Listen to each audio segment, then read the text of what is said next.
Welcome to CinemaScope, where we venture into the chilling depths of cinema's genre landscapes. I'm Andy Nelson, your guide on this journey to bridge film genres, subgenres, and movements, ultimately deepening our understanding of them all. Today we're immersing ourselves in the icy, brooding world of Nordic Noir. Prepare to be captivated by the genre's bleak landscapes, complex characters, and haunting investigations as we uncover the secrets that lurk beneath the surface of Scandinavian society. Join us as we explore the key themes, motifs, and the profound impact of Nordic Noir on the global crime fiction scene. Joining me today, I have Professor of Scandinavian and Comparative Literature, Jakob Stougaard-Nielsen. Jakob, welcome to the show. Hi, Andy. Thanks for having me. I'm thrilled to have you. This is going to be a great conversation about a lot of really interesting stories. So let's just start getting a sense as to your background. What initially drew you to kind of study Scandinavian literature and specifically Nordic Noir, and how did it kind of lead you to kind of become an expert in this subject, as it were? Yeah, it's not a very gruesome story. I'm afraid to disappoint your listeners. And as you said, I come from literature and something as far away from crime fiction as Henry James studies. So it couldn't be further afield. But when I came to London to take up my job here at University College London, now back in 2007, as a lecturer then in Scandinavian literature, I was amazed a few years later by going to the underground in London and seeing people. Everybody were reading Stieg Larsson, The Girl with the Dragon Tattoo. Yeah. I mean, coming from Scandinavian literature, that's not something you're used to do. I mean, you're not used to seeing people reading Scandinavian literature everywhere. Yeah. So it was a bit of a surprise to see this, and slowly thereafter, journalists started calling me, trying to explain how can it be that these, wonderfully happy, egalitarian, orderly welfare states in Scandinavia, they're producing so much crime. We saw the Wallander series coming out on TV. We had The Killing, all these. The crime wave that started in Scandinavia around 2009, in translation at least. And so I started to think, well, I better find out what this is all about. And I wanted to find out, what is it that people know about Scandinavia? What is it they learn about Scandinavia through watching all these crime shows? And that's when we decided in my department, Scandinavian Studies, to set up a book club. We called it the Nordic Noir Book Club. We thought that might catch on in 2010. And the idea here was really to engage with readers, with viewers, and try to understand what was it that they got from engaging with these incredible stories and crime stories about Scandinavia. What kind of preconceptions did they have? And that took me to a really wonderful documentary on Nordic Noir, the story of Scandinavian crime fiction that came out on BBC. So I really started sort of by accident to immerse myself in the world of Scandinavian crime, coming from a completely different area. And that's where I still am, 15 years later, still answering questions about, what is going on. And it has mostly been about literature. It's been about television series a lot here in the UK. Sure. Yeah. And so I'm really thrilled about the opportunity to talk to you and your listeners about all the crime films that have come up, because there are some crossovers, of course. Yeah, right. No, it's such a fascinating subgenre in the world of kind of crime stories because it is so specifically set in one part of the world. I guess we should probably just start. Let's kind of get a definition as to like what Nordic Noir is. I mean, I've also heard Scandinavian Noir, and it's like, I know that, there's kind of that defining part of the world: Denmark, Sweden, Finland, Norway, Iceland, Greenland, I guess, is kind of included in that whole section. And the Faroe Islands. Yes, it's Faroe Islands. It's a big region. Yeah, right. So what is it about, or I guess just what is Nordic Noir? That's a great question. And after 15 years, I'm not sure I'm anywhere closer. I'm like one of those detectives who would really never find out who the murderer was in the end. So I think that's part of the deal. And thinking about it as a genre is interesting as well, because it is if it is a genre, it's a genre that is using and reflecting, appropriating lots of established genres in crime fiction, both in literature and in film and television, coming from many other places, notably American hard-boiled crime, whodunits in Britain. And can we really talk about a genre just because these genre films, these genre novels have been written or are set in a particular region, which we call the Nordic region or Scandinavia? Yeah. That's an interesting question. And there are some traits that people have then been latching on to, saying that this is what defines Nordic Noir. And some of the things that we have often heard going right back to the beginning of when people started using Nordic Noir as a concept, as a phenomenon, was that, of course, there has to be in Scandinavian languages, of which, as you just mentioned, there's quite a lot of them. In the beginning, it was mostly Swedish, Danish, Norwegian that people thought of as belonging to this genre. The setting had to be recognizably Scandinavian, and we can get to later when we talk about the films what that might mean, what constitutes a Nordic landscape. But that was something that people really thought about. That is associated with a kind of mood as well. So a melancholic mood. It's all sort of in grayish tones. It is dark, and that's why people have associated probably with the sort of a film noir set, especially in the TV side of things. We have very dark cityscapes, gloomy. It's always raining, right? That's one of the characteristics of the genre. Raining or snowing. Yeah. It's raining or snowing. And then we have these detectives that are always like disgruntled, morose. You can see a lot is going on inside, maybe not so much action on the outside. We can talk about that later, but there's a lot of sort of psychological stuff going on with our detectives. And strong female leads was also something that people have mentioned. And finally, it was particularly outside of Scandinavia, it came associated with quality TV.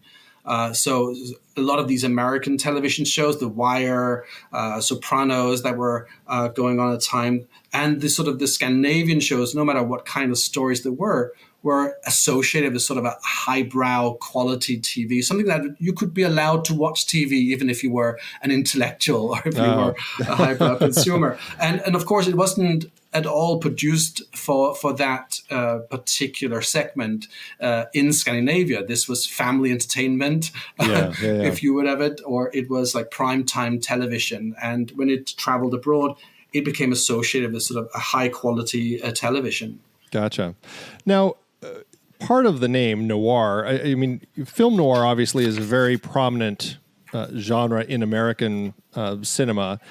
But just to clarify, like, just because it has noir in the title, we're not saying that, like, it feels very different from film noir. There's not like femme fatales or you're following a protagonist who falls for something or makes a bad decision and ends up going the wrong way in life. Like, this is totally different. It's just noir. It's just kind of the darkness. It just kind of gives a sense for the mood, I guess, right?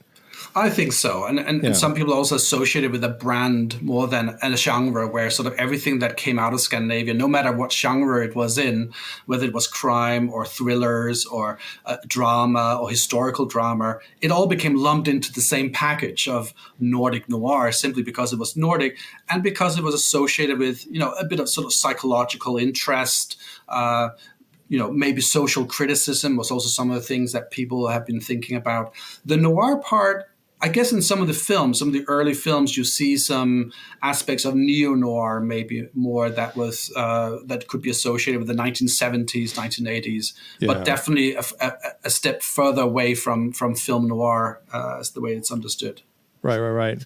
Now, I mean, you've kind of talked a little bit about this. There is kind of this global impact that it's had as far as, like, especially these TV shows and the books and everything. And, a lot of these TV shows that started as Scandinavian shows have been remade, like The Killing is a perfect example. Like, we've had the American remake of that as well. So, I mean, I just think there's something important about Nordic Noir as far as this global reach that it has been having the last several decades. And that seems to be kind of an important part that, I don't know, did it surprise people, or is it something that has kind of created more recognition for it?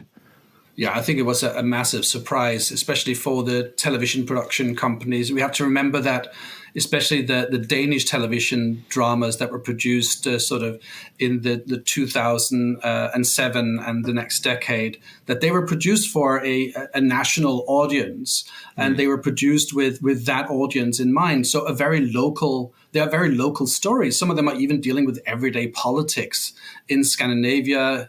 A show like Borgen, which is a political drama that became a very famous show after the killing, is certainly very, very local. So it was a surprise that these local shows seem to travel so well. They were also very different in the way that they narrated that story. So let's see, the first season of The Killing was 20 episodes with one murder.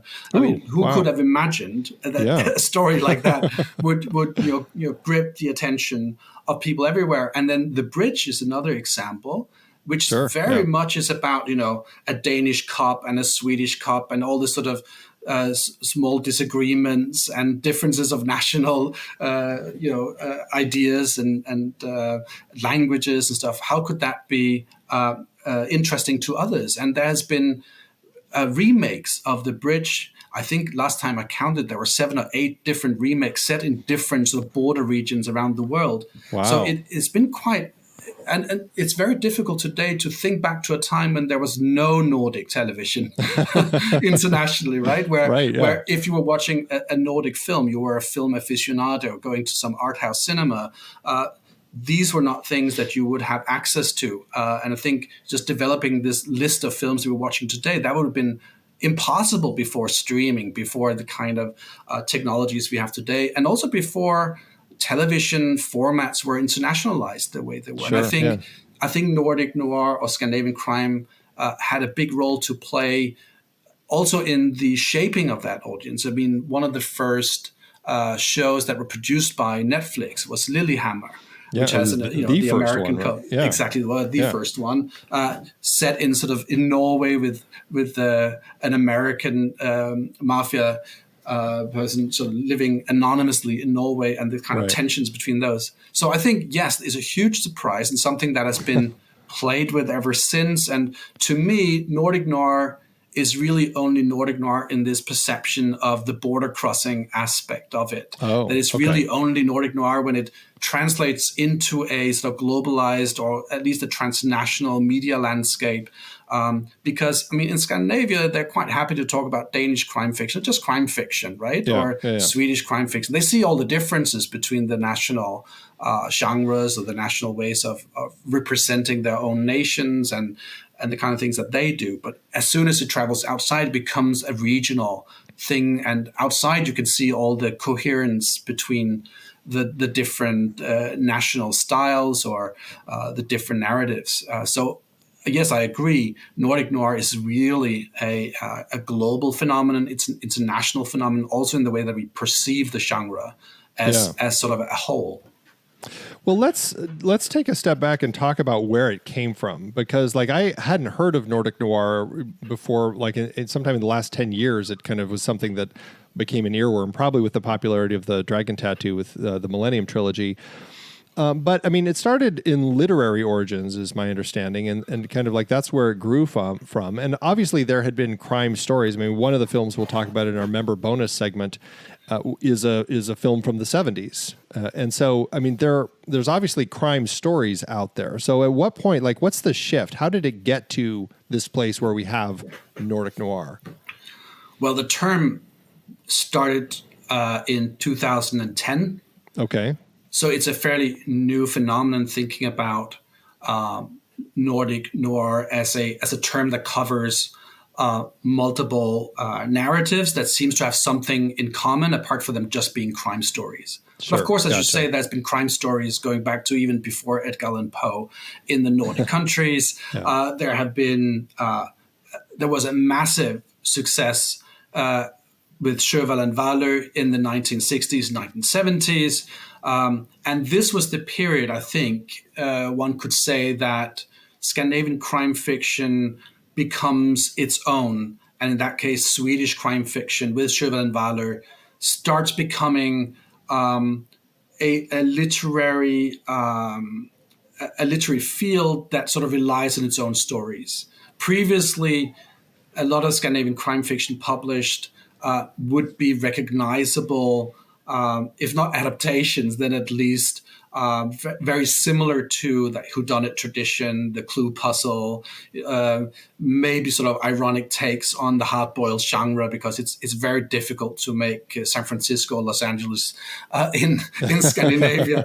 But a lot of the crime fiction up until the 1960s and 70s was always, imported or sort of Scandinavian versions, recognizable versions of other traditions. But with Sjöva and Valu, you get sort of a sense that we have a particular kind of Scandinavian take on the crime genre, and in that case, the police procedural. And of course, they didn't grab it out of the blue air. They took it from Ed McBain in some ways, but they really started thinking about how can we use the crime genre to talk about current political issues or current social issues, ethical issues that matters to people in this location in Sweden at that time. And then you will find something similar around the same time in Norway. You have Gunnar Staalesen, who starts writing sort of Norwegian hard-boiled crime series.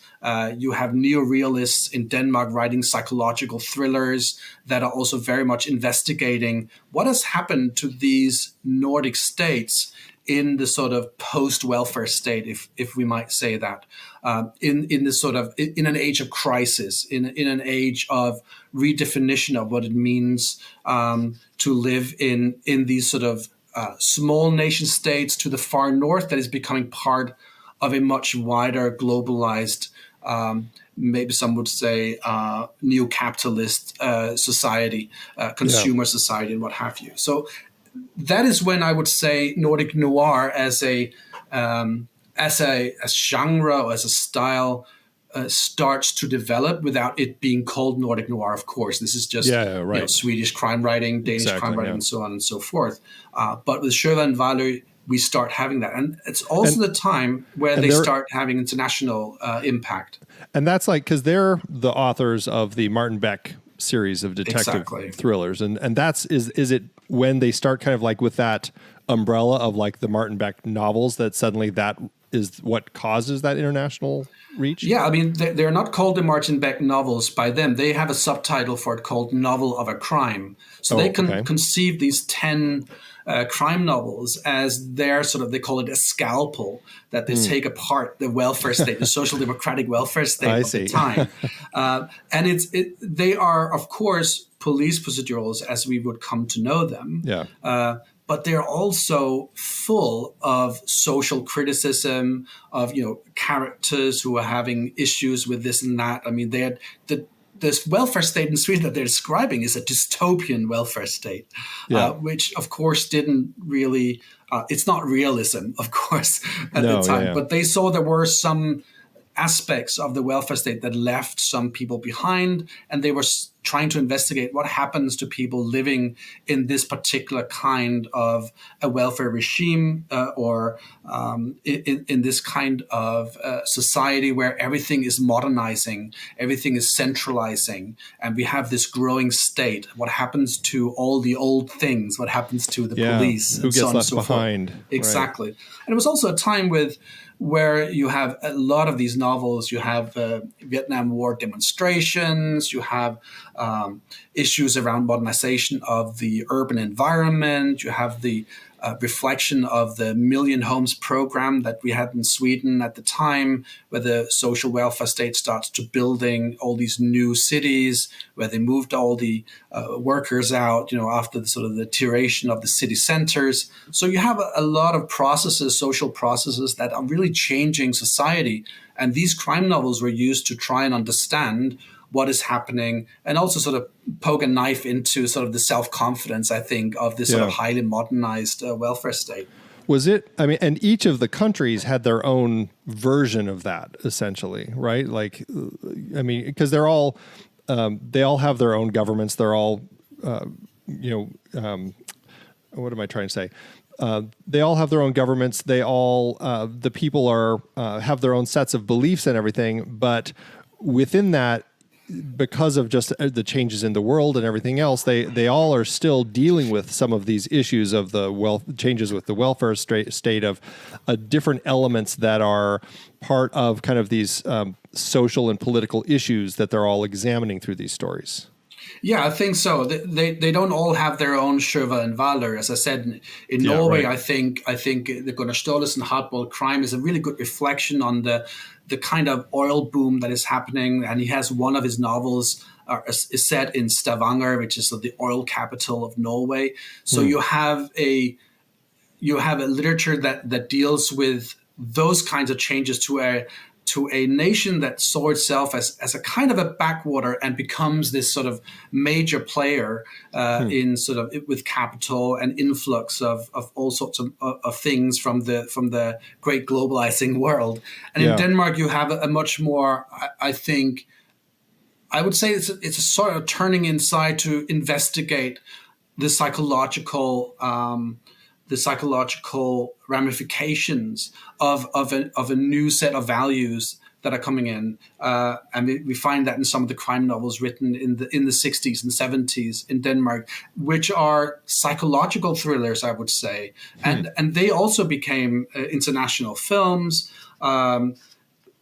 In their own right. And we see the first international adaptations of Scandinavian crime fiction already in the 70s, which is something that might surprise people. Apart from The Laughing Policeman with Walter Matthau in the leading role, where Stockholm has become San Francisco in the early 70s. A little warmer. A little different.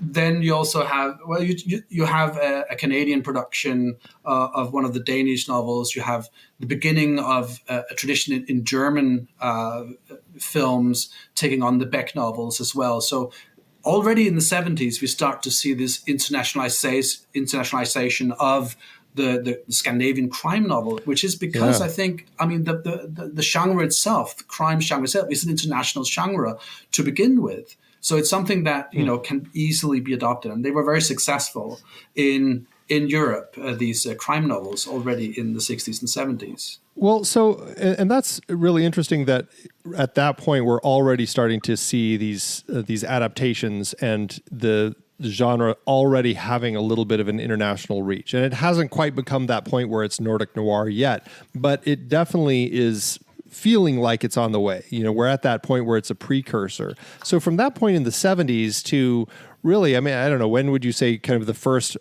films we're really talking about? We'll talk about one from the 70s in our member bonus, but otherwise it's really kind of the 90s. And is it about that point when there is this influx of popularity with both the writing and the adaptations? Yeah, I think it's really the writing here in the 90s that sets the stage, and film adaptations of those stories. And one we will also talk about later is Miss Miller's Sense of Snow, Peter Høeg, which is in the early 90s. At almost the same time, we have Henning Mankell, who is publishing his first novels in the Wallander series, 91, I think it is, with Faceless Killers. And you have other of the major crime writers coming out in the early 90s. And we are also starting to see sort of a collaboration between literature and then the film dimension to them. And Henning Mankell is quite an interesting author, because not only did he find out how to best sell his own writing in an international market through the use of agents and so on, place them in particular places and getting good translations. But he also took control of the film rights of his works through establishing the film company Yellowbird that has produced a lot of the films that is coming up. I saw its logo a lot when I was watching all these films. Exactly. And so that was a very conscious strategy that he used. He also established his own publishing house, Leopard Forlaget, to take control of his own content. And admirably, he funneled a lot of his the revenues from the selling of his content into the translation and publishing of mostly African literature, because he spent a great deal of his time in Africa as a theater director as well. So it came out in sort of a socially conscious and sort of global awareness idea for him, that he wanted to further this aspect of literature as well in Sweden.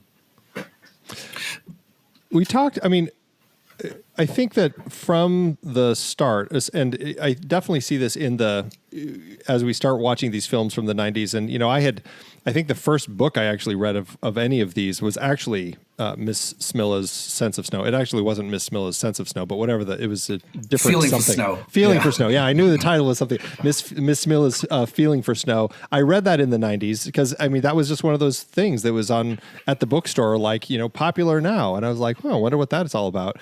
And it was a thrilling book. It was really interesting, and it kind of threw me into this world of really enjoying a lot of these stories and the films. But I also think that there's an interesting element to society that we're seeing. It's been growing quite a bit now with the fascination for crime stories in general, and I think you see it with network television as Discovery started pushing investigation discovery and all these crime shows, true crime sorts of things. And then in the world of podcasts, true crime is still generally the most popular genre of podcasts that's out there. People love crime stories. And I think there's something that taps into the darkness of these stories, and then just also the complexity of the characters that is a draw for people as they start enjoying this and kind of exploring these stories.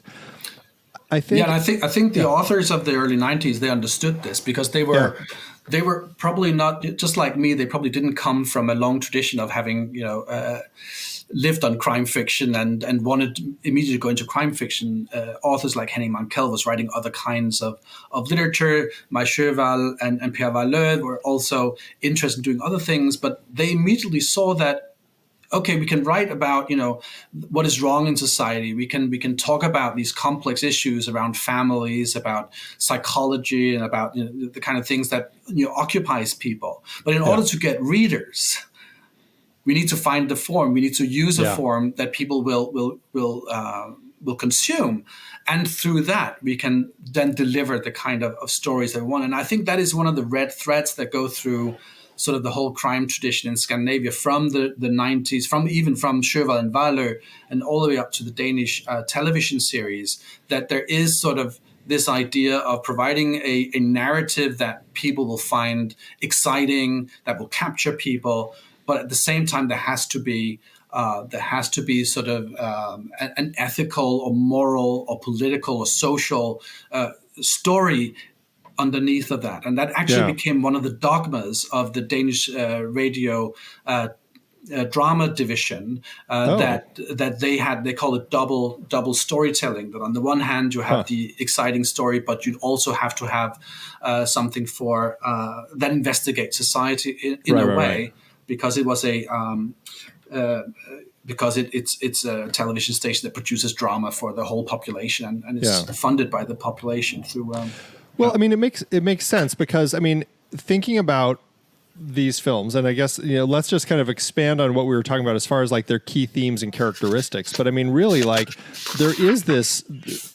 Oftentimes, it paints society as everything is kind of fine in society, but there is this dark underbelly that they really start exploring. There is this moral ambiguity that we start getting a sense of. We start seeing some racism and misogyny and flaws within the welfare state, and delving deep into the dark underbelly of what can happen within a family, even how people treat each other, or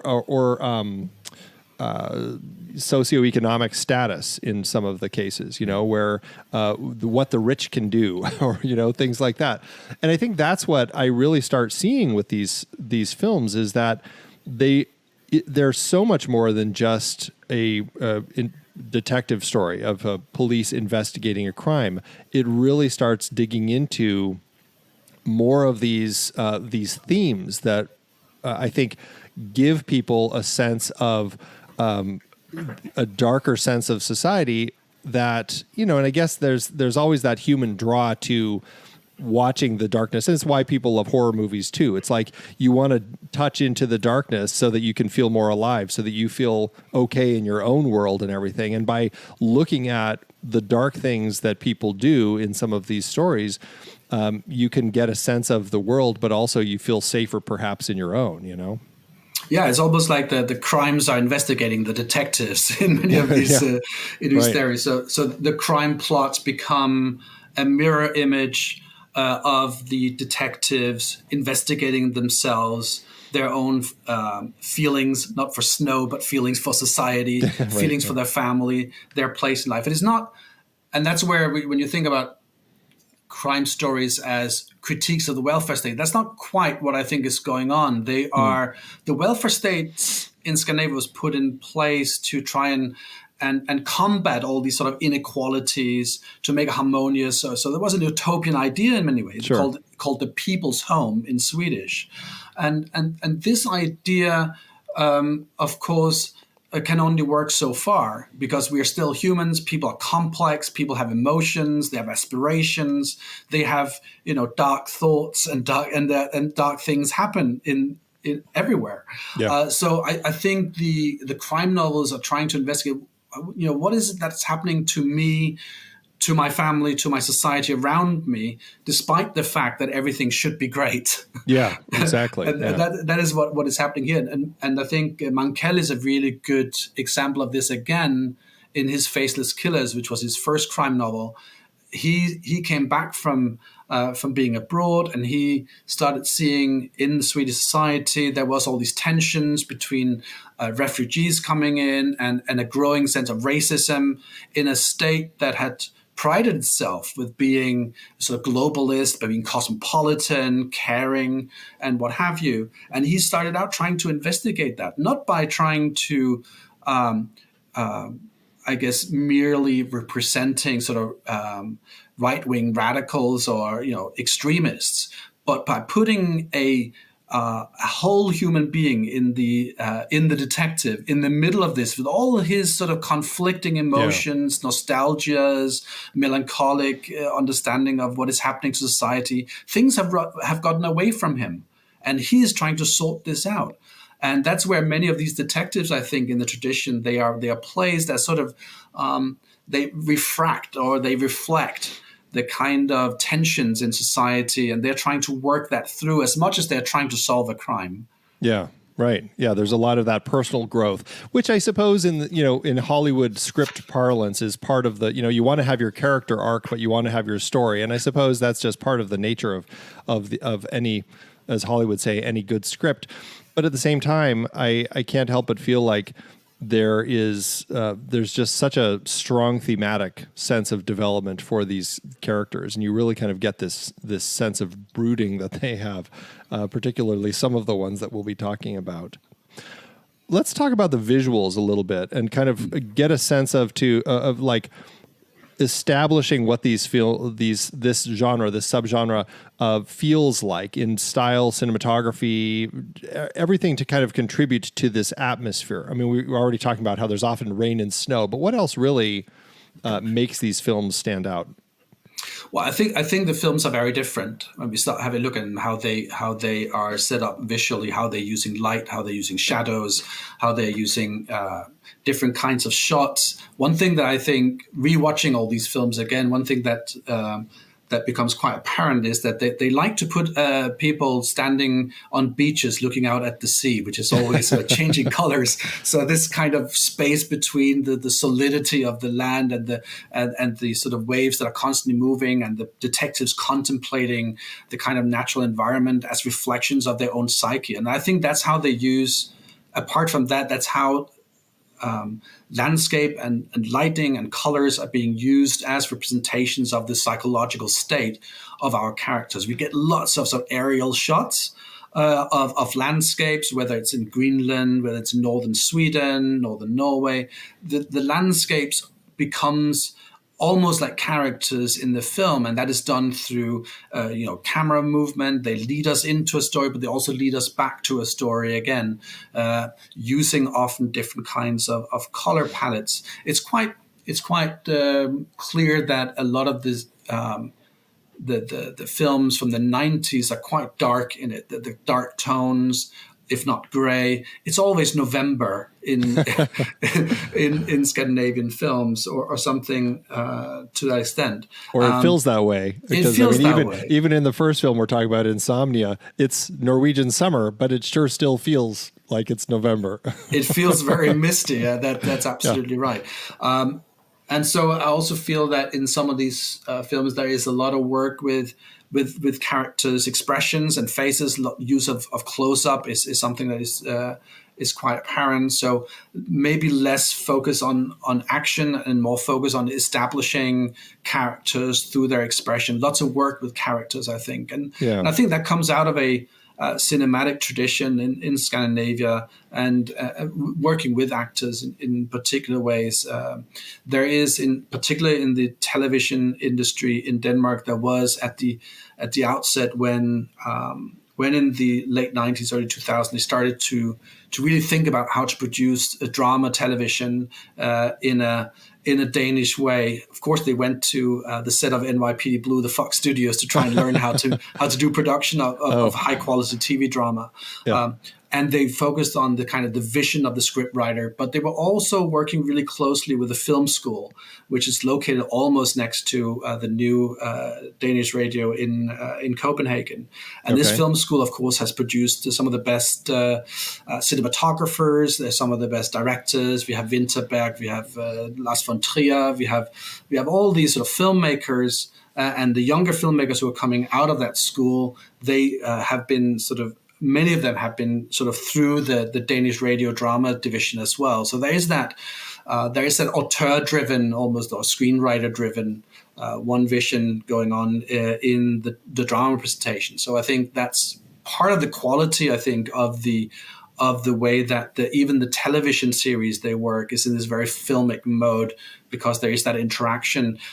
Denmark is a small country, so I mean, if you want to get something done, there's not that many opportunities. But so there is that close relationship. But that was actually something that was encouraged, and there was worked on to that extent.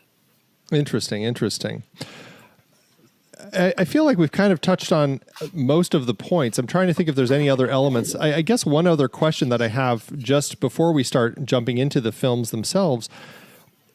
Other than, like, obviously the Nordic environment and everything like that, is there anything that you would say as far as like the way that these films are like paced or the story unfolds that actually makes them feel different from like a crime thriller from America or Britain or somewhere else? Well, I think, first of all, they are slower in their character development in some of these examples. Sure. Think, of course, of television series, but also in some of the films. Unless they are very obviously referring to a sort of Hollywood studio. I mean, one of the films, like Headhunters, is very clearly using some of the sort of visual language of a Western or an American crime thriller. So they certainly learned to make internationally looking, high quality, high production value films and television series from elsewhere. But I do think that the narratives are slower. They are much more interested in character development. They're exploring their detectives more than they are interested in the action sequences. The killing is one good example of that. Where you have 20 episodes in one murder. I mean, not many people would last that long. But that is really just not only to investigate the development of the detective, but also looking at the family around who have lost their child in a horrific murder. Yeah, right. So they're really exploring all these issues such as guilt. They're exploring issues around empathy, how the detectives, they translate what they're witnessing in the wider world and the crimes in their own family situation. So they are crime films, but as you also said earlier, they are so much more than crime films. They are merging a lot of different kinds of genres. They are hybrid. and some of them are very consciously hybrid, such as Stieg Larsson crime novels. They are using all the different tropes and genre traits of a lot of different kinds of crime thrillers. So I have the feeling that they're also very keen at borrowing different kinds of genre traits from wherever they think it might work, and therefore using lots of different traditions. Gotcha. Yeah, I mean, it is fascinating to see how these stories are constructed and unfold. Well, we're going to talk about 5 films during the main show, and then we're actually going to do 6 films for the member bonus. So I'm going to run down the list real quick. We'll take a quick break, and we'll be right back. So the films we're going to discuss are Eric, and you're going to probably correct me on all these names when we get to them, but Eric Skjoldbjerg's Insomnia. That's a tough one. Baltasar Kormaker's Jar City, Niels Arden Oplev's The Girl with the Dragon Tattoo, Morten Tildum's Headhunters, and Gustav Mohler's The Guilty. And then for our member bonus section, we'll discuss Bo Widerberg's The Man on the Roof, Kjell Sundvall's The Hunters, Billy August Smilla's Sense of Snow, Daniel Lind Lagerlof's The Pyramid, which is one of the Wallander TV movies, Mikkel Norgard's Department Q, The Keeper of Lost Causes, and we'll end with Thomas Alfredson's The Snowman. So we'll be right back, and we'll jump into the films. Okay, let's start tackling each of these movies. We're touching on films from, I think we're covering the gamut as far as all the different countries. We're going to start with Insomnia. This is 1997. Eric Skjoldbjerg, is that how you say it? Yeah, I guess so. Skjoldbjerg, yeah. Skjoldbjerg, okay. Insomnia from 1997. This is, it has been remade. A lot of people might be familiar with the Christopher Nolan remake. And actually, I think this kind of speaks to what you've been talking about as far as that international reach. There is just so much as we go through this list of remakes and other versions of these stories. But let's start with this one. This story, Swedish detective Jonas Engström travels to a small Norwegian town to investigate a teenage girl's murder. When he accidentally shoots his partner and covers it up, Engström becomes entangled in a psychological game with the murder suspect. As the perpetual daylight of the Norwegian summer and his guilt take a toll on his mental state, Engström's sleep deprivation and moral dilemma blur the lines between reality and delusion. Desperate to conceal his own culpability, Engström tampers with evidence and frames others, ultimately leading to a confrontation with the killer and the truth of his own actions. So, we're already out of the gate getting a story with a protagonist who's dabbling in right and wrong, right? Absolutely. This is a key example, I think, of what Nordic Noir is to become. But it's also in its own right. It is I think it's an extraordinary piece of filmmaking as well. And you can see how this sort of the concept of the midnight sun can be used to advantage in film. Film, which is so much about shadows and light, and we talked about film noir. The setting itself and the whole concept of this sort of the beginning of the deterioration of the detective as mirrored in this sort of the landscape and the midnight sun is just a great concept for a film that is interested more in the psychology of the detective than in the crime plot itself, because fairly early on we know who the killer is, we know what's going on, but it's really the sort of the slow deterioration of this detective and our realization that there is something in the closet. There are some things that are bound to come out as he sort of goes down this slippery slope in his sort of growing sense of guilt and knowing what has happened, and it is an attempt to cover it up. And the midnight sun, it's already announced in the beginning when he's flying to northern Norway. First of all, it's an interesting concept. We have the Swedish Swedish cop going to Norway, to Tromsø. I was wondering about that. Yeah. That is kind of a strange thing to begin with. But there is that sense that he's being punished from something that he has done, and he's been sent to the furthest north, right? That is, as a punishment, which is something we also see in many of these films, where the northern of the Nordic becomes sort of a real backwater, and something where people go if they've been punished or if they can't stand things anymore, they return home. In a way, the director incidentally is from Tromsø, so knew the setting really, really well, and is using the architecture of Tromsø really well as this midnight sun. And the midnight sun is announced right from the beginning in the airplane. We have come to the the land of the midnight sun, almost like a tourism It announcement. sounds that way, yeah. Yeah, it does. And then we just know that this is going to be really playing with his mind. He's trying to put up blankets in front of the windows, and there's always light coming through, no matter. So that becomes, I guess, a metaphor for his inability to cover up his own crime and to come to terms with his guilt. Exactly, yeah. Which is really well made, of course, the film. The use of lights, the use of settings, the use of the architecture as well in the town really plays it. It's quite a grim story as well, isn't it? It is really grim, yeah. I mean, because you're really getting a sense of, you know, the youth of this area and how there's not a lot to do there. So they're kind of coming up with their own things to do. And some of it ends up leading to some situations where they are getting into trouble. Not necessarily like the murder, but certainly like doing some other things like some of these other teenage characters that he ends up talking to. But also the one who does end up getting murdered, like she's drawn into these conversations with this author, and it turns into this, this tragic tale for her, that it does give you this sense that some people, like you, as you're finding out, some of these people have some information, but they're just like, they just don't necessarily want to be talking to this cop from Sweden coming in to shake things up, right? It's like, there is this, it's almost like an unspoken, element with these people, and we certainly will see this in some of these other stories, like when we get to the Hunters, when we're talking about that one, about the people in these societies. It's a tragedy, but they're also like, you know, let sleeping dogs lie sort of thing, you know, and I get that sense with some of these teenage characters who just don't want to rock the boat or get themselves into trouble. It's a small town story, isn't it? I think every tradition has these stories about small towns and the big cities, and definitely in the Scandinavian tradition, you have tons of novels and TV series and films that are exactly about this difference between the small towns, the big cities, the north, the south, and then there's all these sort of stereotypes about life in the small towns, you know, where there's these tight-knit communities. And I think they're probably less about, of course, this is not realism, right? So it's less about how things really are, but it's more about trying to understand what happens to a close-knit community. It could be a small town, it could be a family, it could be like a small nation state. What happens if you throw something in there that explodes, right? And you know, that the fabric of trust, the fabric of people's sense of belonging, all these things, they start to come apart.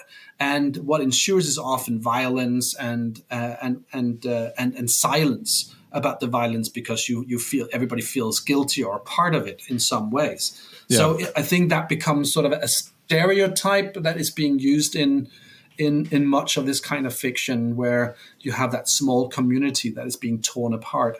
And many of the characters here, they do represent that. And we have the detective who obviously is traumatized in some ways. And that is also another sort of trope that we see in Scandinavian crime. There's something has happened to them, and they're either coming back or they're going to some place where that kind of trauma becomes exposed, and they start acting irrationally, or they start acting exactly like the crimes that they're investigating. So especially in the Norwegian original of this film, Insomnia, we do see the sort of the latent violence in the cop as well, in Jonas Skarsgård's Jonas, and we find this in other films we are going to talk about as well.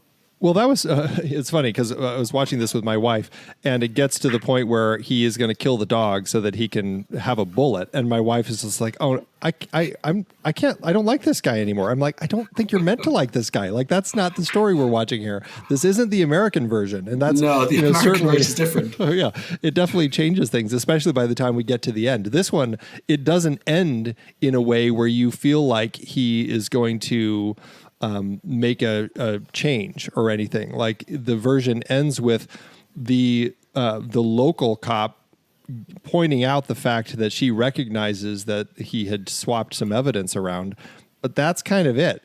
It kind of drops, and it's just like, okay, well, now he's off on his way. You don't get that revelation that because my recollection of the American remake is he's just like, do what you have to do, like, you're a good cop, like, turn me in sort of thing. And it's not what we get here. We stay ambiguous. The American version is heroic in a sense, right? I mean, anti-hero cop who becomes the hero in the end because he comes to terms with his own guilt and therefore he portrayed as that. And luckily we are spared the killing of a dog, but also the sort of molestation of the young girl by the police officer. So there are lots of these sort of untidy things that we find in the Scandinavian narratives that have become cleaned up quite a bit. Yeah. And another thing that's been cleaned up is exactly, what is driving the plot, because one of the things I find disturbing about the Norwegian film is that there's really no good explanation for why things happen the way they do. They simply just happen to our cop, right? There's no rationale for him shooting his partner. That's just something that it's an accident. Whereas there's a sense that there might be some reasons why he would do it in the American version of it. Yeah. There's an explanation that is intimated. And so when the perpetrator in the end, he falls his own death, there's no sort of real meaning to that. It just happens. Right.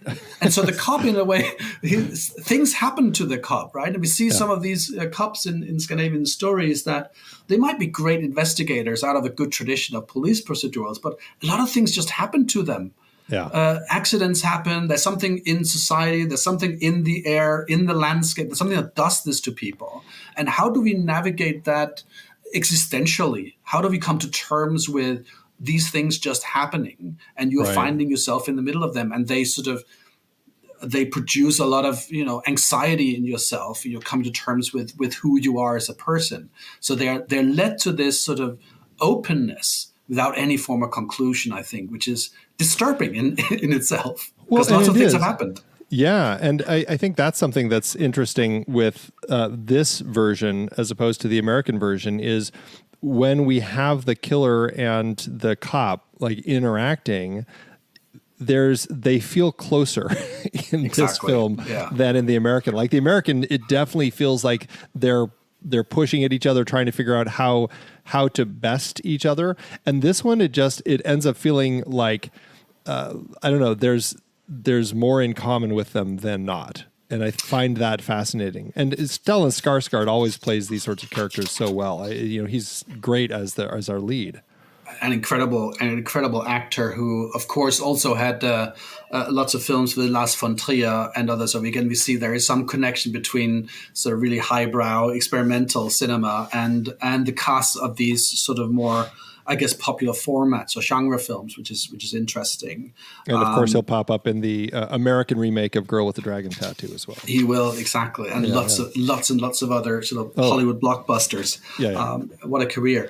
But I think what you're saying here about the not that much difference between the cop and the killer. And the killer is something that you find in lots of these narratives as well. This proximity between the investigation and the investigator, between the cop and the killer, is something that is being worked through in different ways in this tradition. Not always with the same kind of outcome, I think.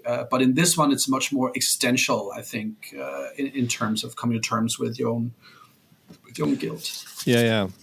The next film we're going to talk about, I don't think we quite go down exactly that same road with the cop and the killer, but there is some interesting elements in here, especially as we're exploring the cop. The next film is Jar City. This is 2006 from Baltasar Kormákur. And this is, we're going over to Iceland with this particular film. This takes place in Reykjavik. Inspector Erlendur investigates the murder of an elderly man named Holberg, found dead in his apartment with his skull bashed in. A photograph of a young girl's grave discovered at the crime scene becomes a key piece of evidence. As Erlendur delves into Holberg's past, he uncovers a web of dark secrets and hidden crimes spanning several decades. His investigation leads him to a series of cold cases involving rape, a rare genetic disease, and police corruption. Erlendur must confront the consequences of long-buried secrets while seeking justice in a society where the past is never truly forgotten. this, while he is a good cop and he, may not necessarily fall in line with the killer in this one we're starting to get a sense, or we're still getting a sense of some of that police corruption, and that's one of the key elements of this film. And this is also something different in this film that we haven't seen, and I'm trying to remember if we end up seeing it in any of them, but it's actually jumping back and forth in time, which was a new element with this. That being said, it's Iceland and it still feels pretty cold and gloomy all the time. Yeah, I mean, jumping back and forth in time as a narrative device, that is not something that is used that often, but I think there are more than this one. But you find some relationship between these crime stories and the Gothic tradition, particularly in the sense that there's always a past that comes back to haunt the present, whether it's a cold case, whether it's sort of Nazi past, historical things that have happened in the past that comes back to haunt both society, but also detectives, is a common trope in many of these stories that I think they get from the Gothic tradition, which you can also see in the visual style. There's a lot of Gothic elements in this one as well. What is similar, I guess, with this detective and Jonas we've just been talking about is that it's focusing as much on his own relationships with his own past or with his own family, and that becomes part of the narrative as well, and establishing probably more as a common trope in this film, as we will see later on, the way that he cares for his daughter, who is a drug addict, and there is this amazing scene with him eating a sheep's head and reading from the Bible. Amazing is one word for it. Amazing is one word, but it flows me every time I watch it. Wow, I have seen it 100 times, but I can't get over it. Yeah. It is really great. Great acting. It's such a great scene.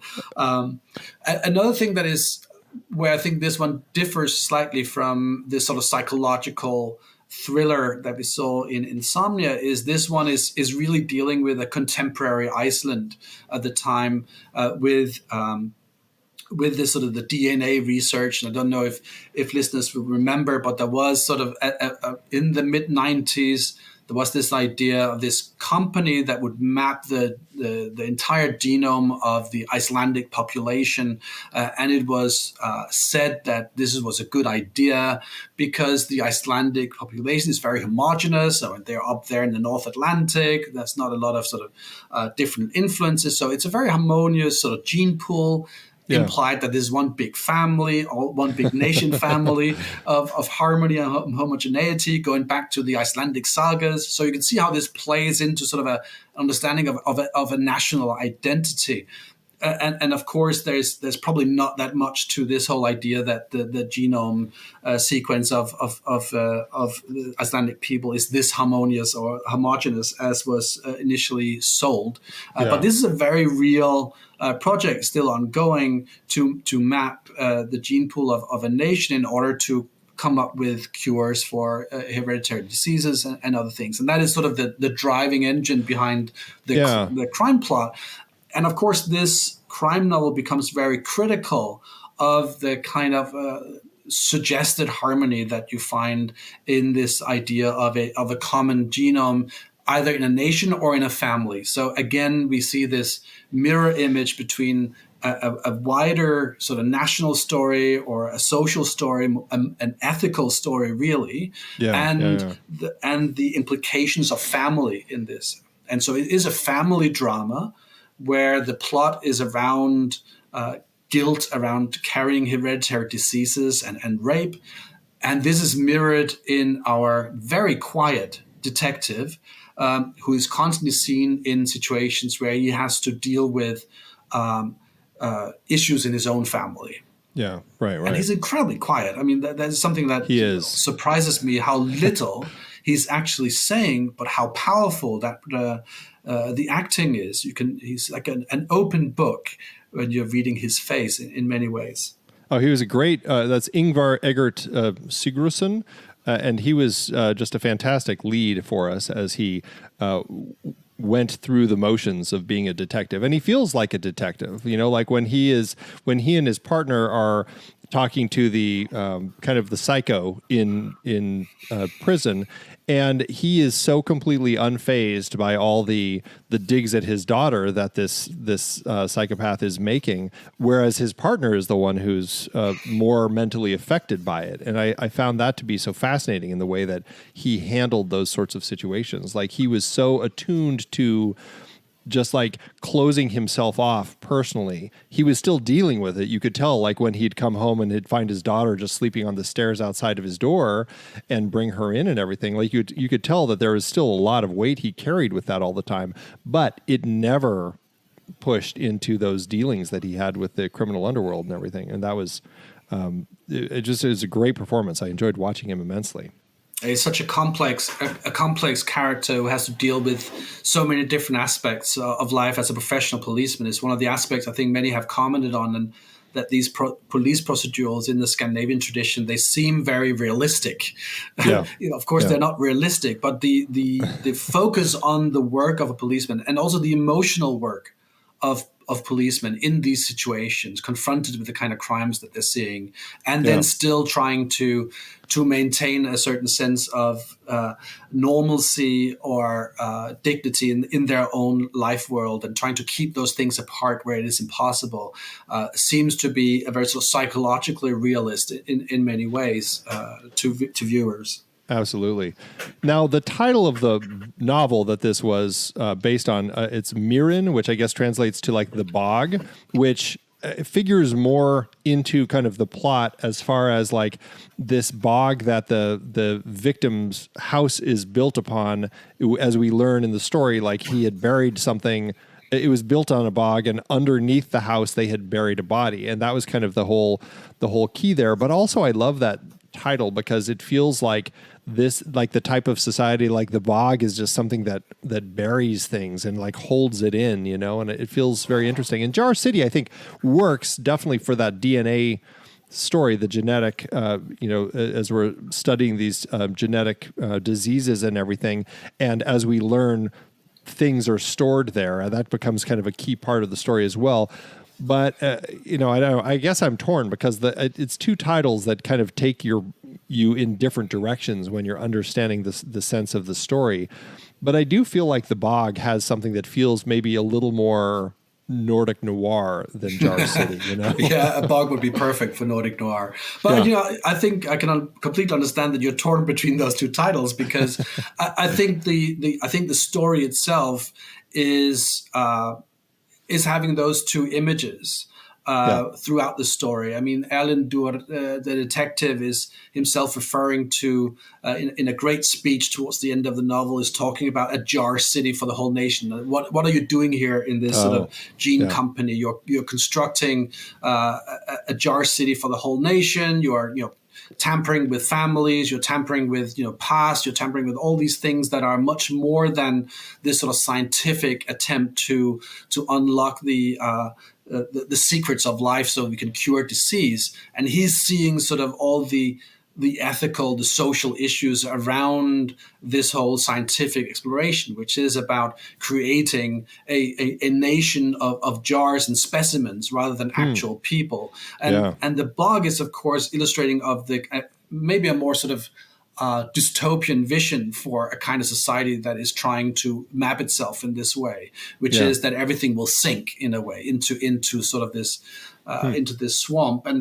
And I think that the timing of the story is also quite interesting around Iceland itself, which was, in the 90s, quite a sort of an economic wonder and would later on crash spectacularly. And so there is also this tension within, a self-image of Iceland that is being negotiated, interestingly, in crime fiction of the time to try and I guess project some moral direction or critique of this kind of sort of self-celebratory, self-enclosed celebration of a homogeneous society without sort of any fear of the future. Yeah, it's a really fascinating story, the way that it unfolds and handles this crime.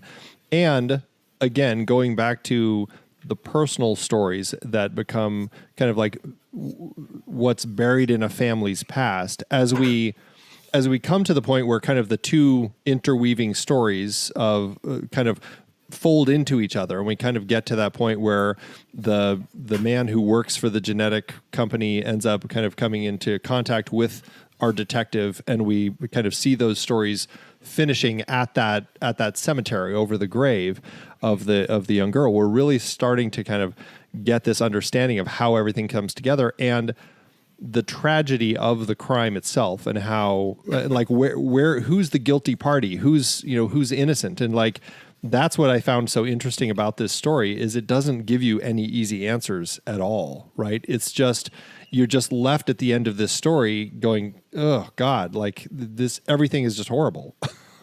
Yeah, exactly. And that is produced by this, idea that you're guilty for your own genes in a sense, right? That's one thing of it, that he's a carrier of a gene that has killed his own child.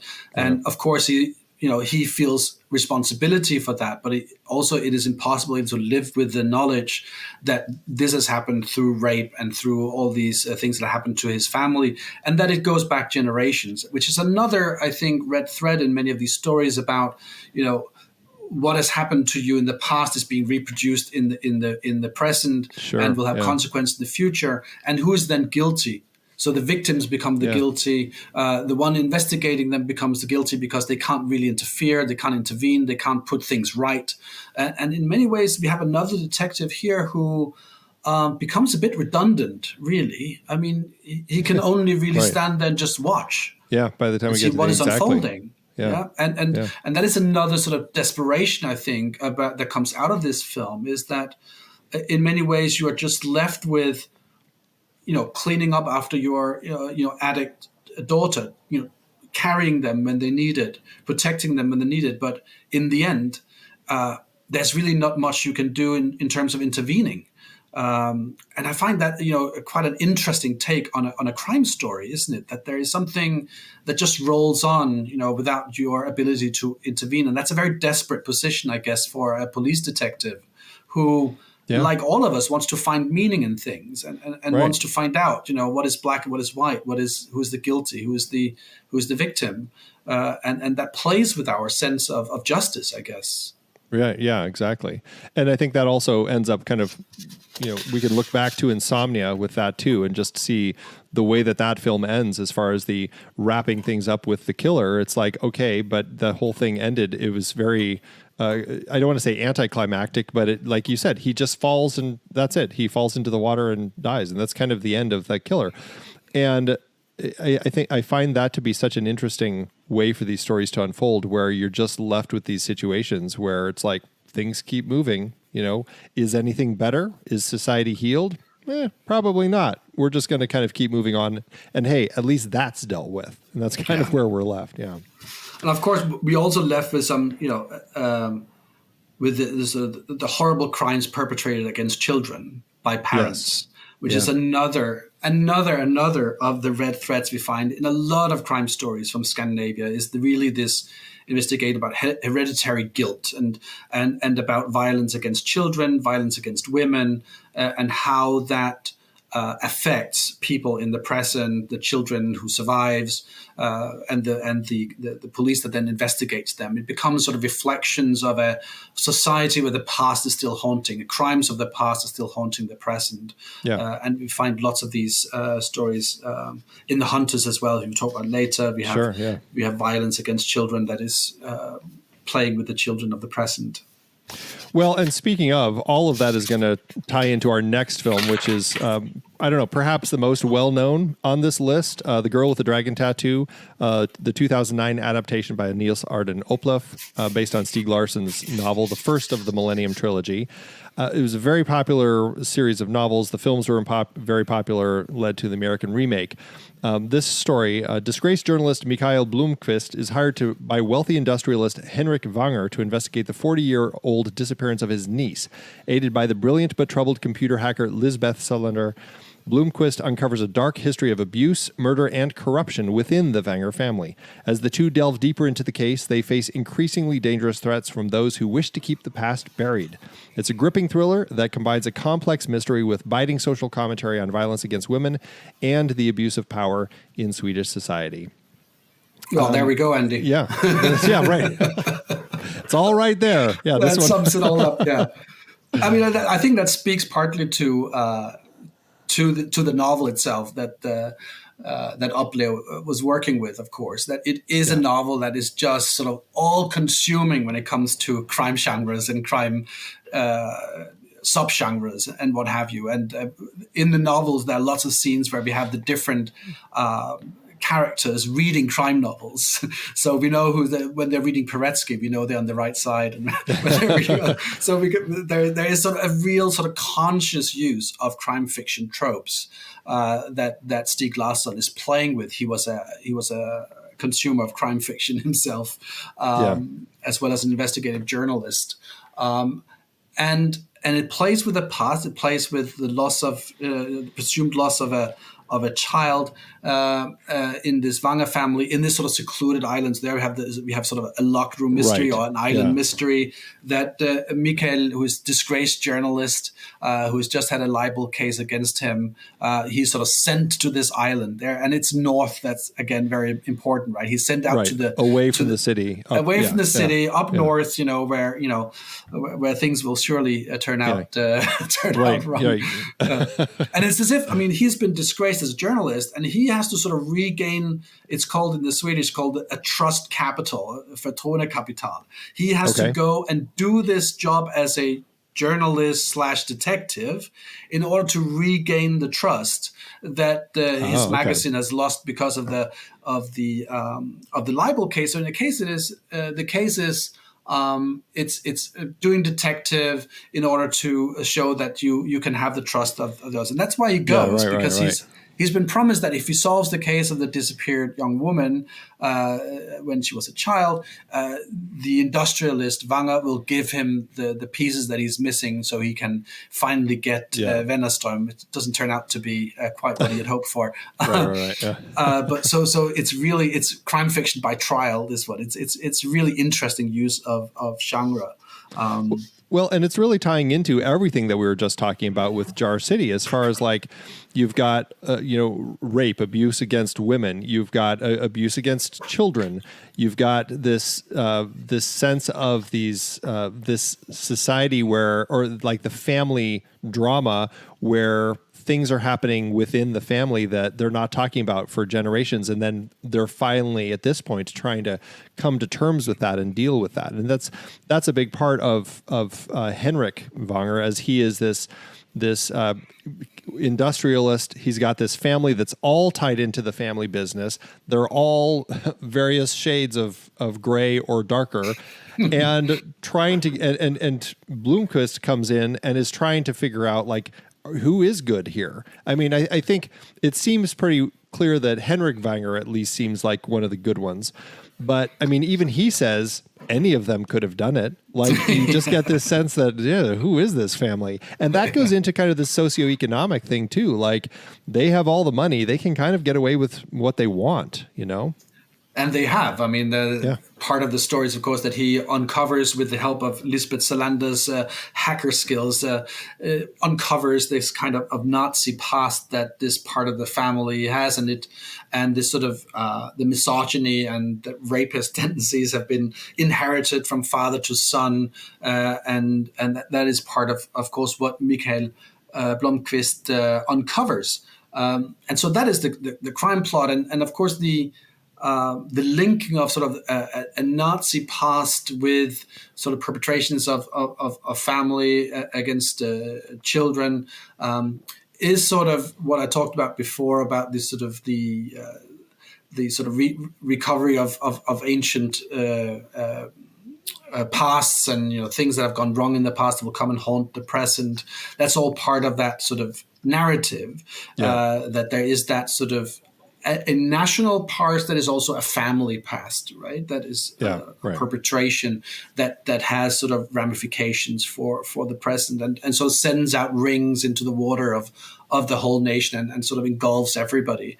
And it's the detectives' abilities of putting together the big puzzle that will help us come to terms with hopefully what has happened in the past, and therefore hopefully put them to rest and put things right. And you're right, Henrik Wanger is a good industrialist, of which the sort of Swedish welfare state was founded on. It's quite clear he's sort of one of those who would have gone together with the unions and formed this sort of industrial welfare state back in the 60s, and he's sort of representation of that. And there are some other characters also representing the state who are sort of the good characters, and then there are all the terrible characters. Yeah, like the local cop is a good guy.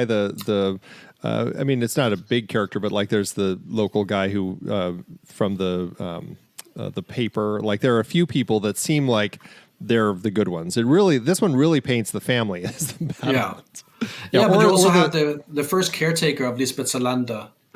That's what I was just about to say. He's also like a good character, right? He's someone who takes his job as a caretaker seriously, and he's almost a father figure to Lisbeth Salander, who is. We talk about Lisbeth Salander as though she is sort of an accidental character, but of course, at the time, still, she was probably the main reason why this narrative, like this story, became such a global sensation, because she's such an iconic figure. And also a very complicated figure, probably a bit more complicated than Mikael Blomkvist himself. So she is, of course, is one who's been wronged by the system. Yeah, well, and it's the Millennium Trilogy, but every book is titled after her, right? The girl with the dragon tattoo, the girl who kicked the hornet's nest. Well, in the English translations, originally sure. They were conceived as having sort of an overarching title, which in the Swedish would be Men Who Hate Women, which was seen as probably not selling too well in the English market, which is probably true. But they are stories about sort of men and misogyny and what has happened to this woman Lisbeth Salander in the name of the system, the secret police, and what have you. It's a crazy story, of course. Yeah, and there's a lot over the whole trilogy that we'll discover. But even here in this film, I mean, you had mentioned early when we were talking about this is that we'll find some strong female protagonists over the course of these stories. And this one's of the films that we're discussing here. This is the first one that we're coming to where we find that we have a really fascinating and unconventional, as you've kind of already pointed out, protagonist that we have in our character of Lisbeth here. And I mean, you could argue Mikael is probably more the protagonist, but she's certainly right up there with him as one of our principals here and a key character of the story. And she's definitely kind of challenging the traditional expectations that we've come to see so far in these sorts of films, which I find quite interesting. A bisexual goth hacker with a massive dragon tattoo. Those have probably become more popular ever since, but it was a first for a lot of crime fiction, of course, to have this kind of character. She is a very present figure throughout the trilogy, of course, a central figure, and it is what has happened to her in her past with a father who was on the wrong side of the Iron Curtain, that the secret police was sort of harboring in Sweden and sort of covering, and he violated his wife and Lisbeth's mother, and she's been in and out of institutions and caretakers, and she's being violated by her caretaker. And there's that incredible famous scene of her sort of tattooing a racist misogynist pig, a rapist pig, onto the chest, the body of him. So she was a new kind of heroine, I think, to many readers of crime fiction, but also when the film came out, a really in-your-face character who is, of course, not always on the right side of the law, but is sort of bending into herself and becomes very powerful, partly through her ability to hack into computers and to reveal lots of things. And Mikael is quite happy in the end to use all the illicit information that she gives him in order to further his own cause. And they become like a really interesting pair, those two working together, attracted and to each other, but also leading different lives and sort of constantly circling around each other. It's an interesting dynamic between the two of them. Yeah, a real yin-yang sort of vibe that you have with them over the course of which is interesting. Both coming from the children's literature tradition of Sweden, interestingly. maybe your listeners will remember Pippi Longstocking, and Lisbeth Salander is modeled on a grown-up Pippi Longstocking, and what would she do when she became like in her 20s rather than 8 years old. And we know her apartment is called Villa Villakulla in the second film, in the second series, which is of course the name of Pippi Longstocking's house. And Mikael is constantly being teased with the fact that he sounds like one of Astrid Lindgren's master detectives, Blomqvist, who is sort of this sort of do-gooder Boy Scout detective who helps the police to catch the criminals. Sort of one of these sort of young adult detective stories. So they're playing with these conventions about Swedish sort of archetypical children characters, and of course Pippi Longstocking is always sort of on the edge of society, an outsider who is constantly trying to help out the good and fight evil in society. Yeah. Interesting.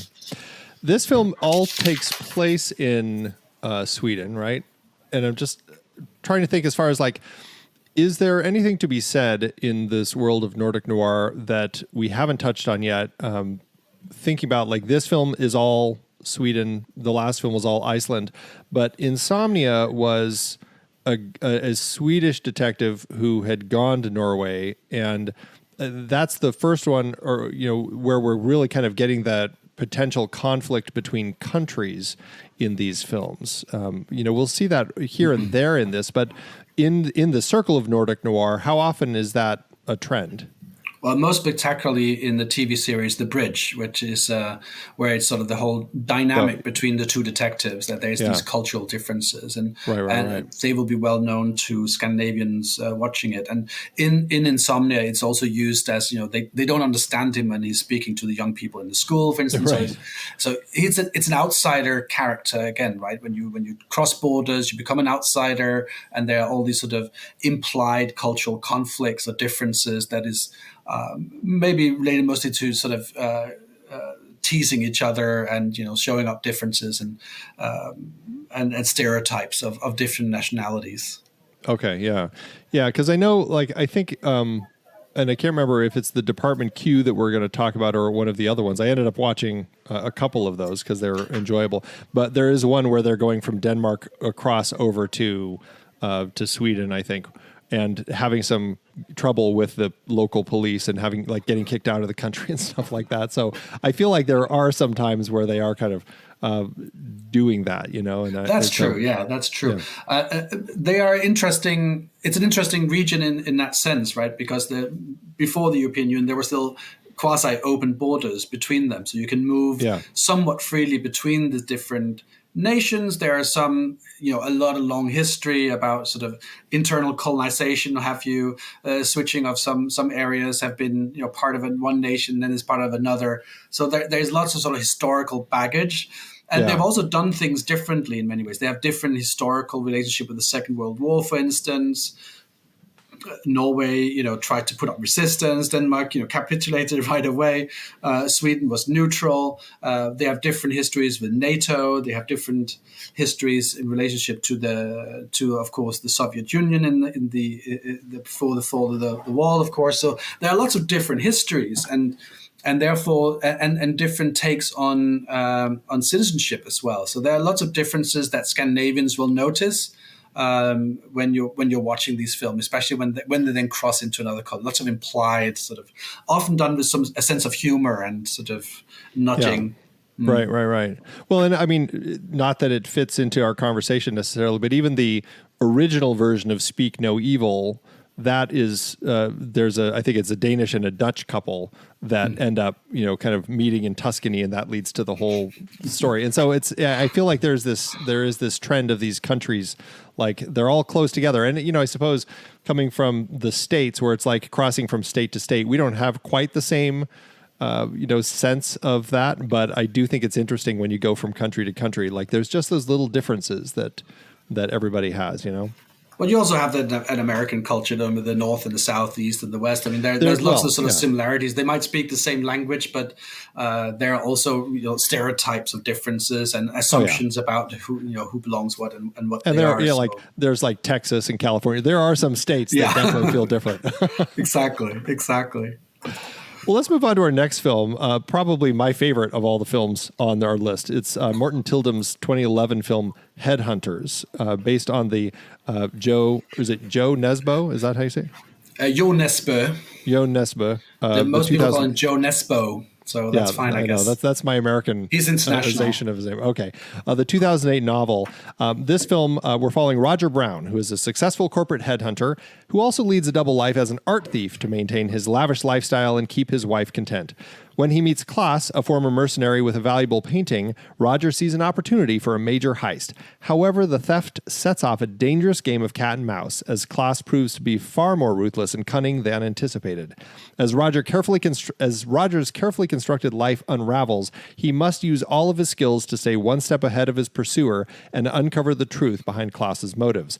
Headhunters is a gripping, darkly comedic thriller that keeps audiences on the edge of their seats.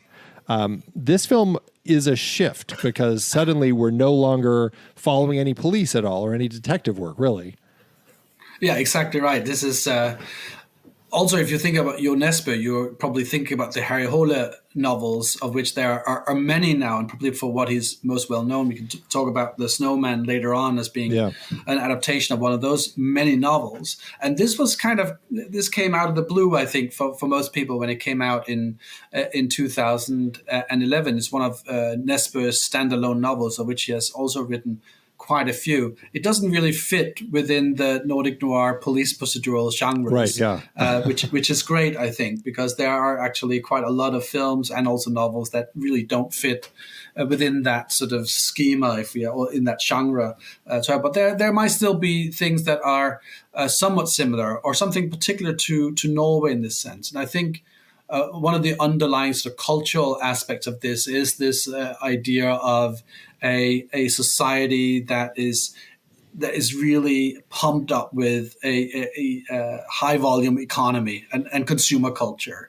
Yeah. And I think that is something that Jo Nesbø as a writer and very prominently in the Harry Hole novels, that is something he's always returning to. He's also writing about Nazi past, but he's really writing about what is happening to Norway in the wake of all the oil wealth that has come into the country, what has happened to people's sense of morality, their sense of aspirations, the kind of values that are in the Norwegian society, going from a completely different low economy to this high performing economy, which was still at this point is fairly recent, going back to the 60s and 70s. So I do think we find some remnants of a cultural critique in there. You don't think about that as much when you're watching them, because it's just a high paced, constantly flip-flopping story of pursuit. Right. But there is that underlying. So our main character, he's a headhunter as a profession, so he's trying to find the best people for the high-performing companies. And he has, in the beginning, there's this talk about how to become ready to take on a big job in this company. You don't do that by having all the right things. You have it by reputation, right? So you have to go it's all about roundabout. Exactly. So you have to go about roundabout ways, bending stories in order to increase your reputation, and then you will just slot in easily, right? So it's all about fascinating conversation. Yeah, right. Exactly. Well, which plays into him and his role over the course of the film, both as an art thief and this corporate headhunter. It also plays into Klaas and the way that he, without ever having the conversation about reputation, ends up setting us up so much for exactly all of that. Like, I think too, after they've been playing squash and they're in the locker room, and he notices all the scars on his body, and they're having this conversation about the work that he did when he was a mercenary and everything.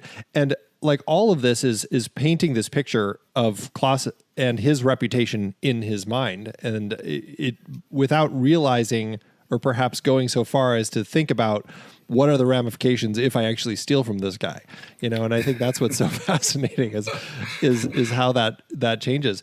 And I do think that there is something interesting in just the scope of Nordic Noir and these crime thrillers and just the range. And I think this is an important part of the conversation is because, I mean, they're not all going to be detective thrillers, but you're still going to, it still can fit into this subgenre. And I think we're looking at some of that evolution within this subgenre to get to a point where we're having a story like this that I mean, he ends up being a good guy, right? I mean, he's an art thief, but we totally fall for this character and his relationship with his wife, and we start seeing how all of that unfolds. Yes, there's a lot of moral ambiguity that we have with this character, but as he learns his lesson, I guess you could say, over the course of the story, we're kind of right there with him and buying into this journey that he takes. And I find that interesting within the context of what we've been talking about, some of these complex detective characters and the learning and the processing and the themes that involve their characters as they're going through their own lives as they solve these crimes. Yeah, honestly, I get a little bit annoyed with Ionesper here because I think I'm being played just as much as they're being played in the story, because he's such an unappetizing human being. This guy, right? I mean, he's just the worst because he's completely superficial. All this how he's sort of. He's so down on him being only 160 something. I mean, that's completely ridiculous thought, right? And then he's just pumping all this money, stealing art, so his beautiful wife will have, so all these assumptions about what people have, all this high society, superficial. He's the worst kind of character you can imagine, right? I mean, having a conversation with him would be impossible without feeling terrible. And I cannot understand how I start feeling empathy for him or sympathy, or I want him to win. And it's just... He does all the wrong things for all the wrong reasons, but still I'm rooting for him. And of course, that's partly because the other character is so unappetizing himself, played by Nikolai Coster-Waldau, that people will know from a very famous television series, Game of Thrones. And he really plays that part with a sort of an iron face as well. I mean, he's so unappetizing himself. So probably in the contrast, you can sort of say, okay, that's fine. I'll have one over the other. But it's all about being tricked all the time, and I think the viewer is being tricked as well. Just as the art thief is being tricked by this being sort of the Rubens painting that he has that he wants to steal is really a copy. He thinks the right thing, and he wants to produce a copy to replace the copy. I mean, it's just it's just so much fun, and you just want him to win all the time, and he's just making the wrong decisions all the time. Yeah. For all the wrong reasons. But I'm still wanting to win. Well, and I think it's because they really put him through the ringer. And I think that's, he hasn't got, when he has to climb down into the outhouse, like starting from that point forward, it's like, okay, I'm starting to root for this guy because he's having to like really, he's bottomed out, and now we get to see him rebuild himself. And actually it's like the conversations later with his wife that allow for those that human side to really develop as he learns his lessons. And I think it's a comeuppance sort of film. Like he has to understand all of those mistakes that he's made. And exactly right. Yeah, it makes for a powerful journey. I love it. The idea of like this double life and this criminal, I mean, do we get that sort of story outside of this more in Nordic Noir? I have no idea. I can't remember any good examples of this. I'm sure there must be. Yeah. Come to think of it, I can't really think of it now. Interesting. But it is one of those. There's a lot of psychological realism in crime narratives. I went back to some from a Danish neorealist, one Anders Bodelsen from the 60s in Denmark. Whereas there's this guy who dresses up as a Santa Claus and sticks up a bank and stuff. I mean, where you also have these sort of identities. The pursuer becomes the pursued, and you have these sort of displacements of who is the guilty one and what's going on, and how this psychological impact has on this sort of individual and how they grow with it. And when they've been down in the toilet, they come up at the end.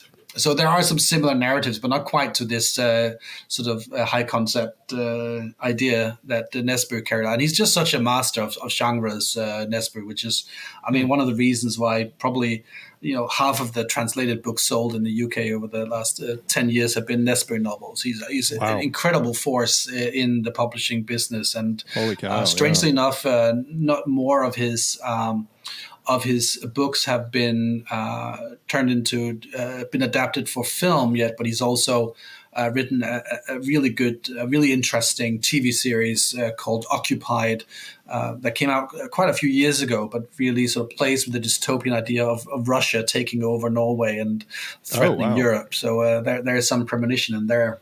Yeah, right. Was that original or like written for the screen? That's original, written for television, yeah. Interesting. He's also written children's novel. We talked about Astrid Lindgren with her master detective stories. He's also written a series of famous, children's stories and what have you. Very prolific writer. Yeah. Well, and I guess that while this film may feel different from some of these detective stories we're following, obviously it ties in with so many of these authors being so key to kind of like the development of this subgenre, right? Oh, absolutely. Yeah. Well, let's talk about our last film on this list, Gustav Møller's 2018 film, The Guilty, another one with a recent American adaptation. This film, Asger Holm, a police officer demoted to emergency dispatcher duty, receives a distressing call from a kidnapped woman named Iben. Confined to the dispatch office, Oscar must use his limited resources to unravel the mystery and save Iben. As the night unfolds, he discovers the case is more complex than it initially appeared, forcing him to confront his own demons while navigating a tense, high-stakes situation. The Guilty is a gripping single-location thriller that engages the audience through clever storytelling and Jakob Stougaard-Nielsen's powerful performance as Oscar. This, as I just mentioned, we're doing another little playing with some of the conventions within Nordic Noir. It's all set in one location. It's all set in this emergency dispatch office, which is, I don't know, it feels wholly unique from all the ones that we've, certainly of the ones we discussed, but I mean, are there others that kind of take this approach? No, not in Scandinavian cinema as far as I remember. I mean, it's not the first one internationally to do this or to do part of this, but it is incredible to do a crime story and something that could be a police procedural in this way, that a genre that relies so much on chases and action and lots of characters interacting with each other, violence on screen and whatever. And here everything is close-up images of the dispatcher and soundtrack that is and the so sound important that we hear on the phone, which is voice actors who are all brilliant, and the editing here is really important. I mean, it's interestingly, this was also I think it was a debut film for Møller, who directed this, a young filmmaker, fairly recently out of the film school in Copenhagen, and most of the people involved in making the film were from that year in the film school, and they got a little bit of funding from one of the big production companies, Nordic in Scandinavia, to do sort of a try something out, and this is what they come up with. So of course it's another example going back to Dogma 95, the Trier and Winterberg, all those where they make sort of something good out of a necessity, right? There's not a lot of money in Danish film production, so let's come up with some rules for making interesting stories in a low budget way. So the actors here, they obviously didn't have to bring in their own costumes, and there is artificial lighting and there's editing, which you didn't have that much of in the Dogma movies. But it was it was filmed over only like 13 days, a couple of weeks, and really working with these long shots that makes it's very intense to follow the main character going about his business in this this call center for 112. It's called in Denmark, I think. Yeah, right. And they find ways to amp up the tension in this simple location. Initially, he's in the room with the other callers, and it's late at night, so there's only a few people in there.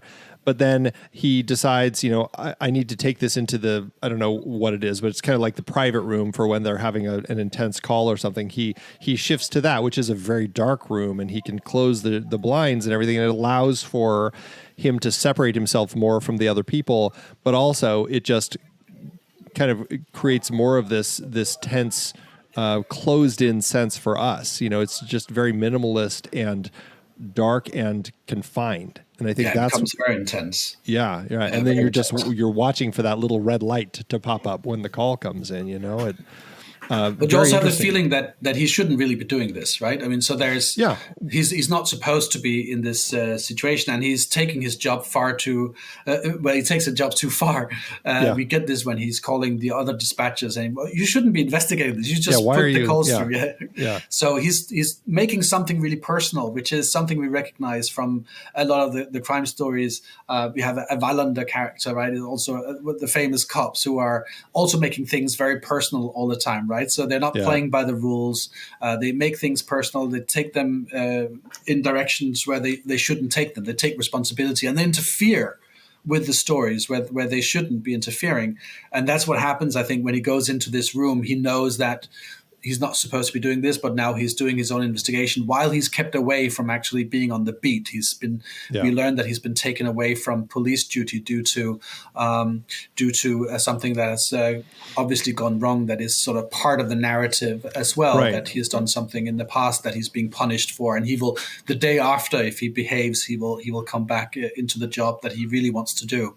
Yeah. He's got this trial the next day that he has to go before a judge and confront whatever crime that he and his partner had he had committed, his partner had covered up, is kind of the sense that we get. And I love the way that the storytelling is, it allows for that to slowly come out over the course of it. We don't get a big expository moment at the beginning where, why you're here, blah, blah, blah. It's just, it unfolds very slowly, and we never really get a sense as to what actually happened. I think the American version works to make that so much more clear, but it's something obviously troubling. And this ties right into our very first conversation that we had about Stellan Skarsgård's character in Insomnia. He has been, he's done something wrong and he's sent somewhere else as a form of punishment. That's exactly what we're getting here as he's getting ready for this trial. Exactly. And again, we find a story where, you're absolutely right, this sort of slow unfolding of his own personal story, his own personal sense of guilt, or he's also trying to cover something up, just as Stellan Skarsgård's character was in Insomnia. And that slow unfolding that has to go hand in hand with the investigation of the crime or the solving of the ongoing and unfolding perceived crime, what is going on. And those two things, they have to go in sync together, and they become revealed in the end, how one feeds into the other, or how they are mirror images of each other. And the sense, the title, the guilty, is exactly playing with this kind of understanding, or find out what do we mean by being guilty, and how does he understand guilt through the crime that he's investigating. So the crime that he's investigating is giving him a perspective on his own situation. Whether it becomes clearer is to be seen. Well, and it really is who is the title referring to, right? Yeah, exactly. That's the other thing we're getting, because it's such an interesting element of this story that he's investigating, of this horrible crime where a child has been killed, and we're getting the sense that this woman has been kidnapped by her husband, who killed this kid. She's calling him from the car secretly, trying to talk in code so that he understands what's going on, and he starts honing in on this. And then later, everything shifts, and he has to rewire his entire perspective of everything that's happened, and quickly, because the cops are, everything is happening where the cops keep closing in more and more as they're pursuing them. And it's just, again, really boils down to how the sound design plays as we're getting these calls coming in over the course of this. And it's a tense it's ride. so effective. It's surprisingly effective. And with these.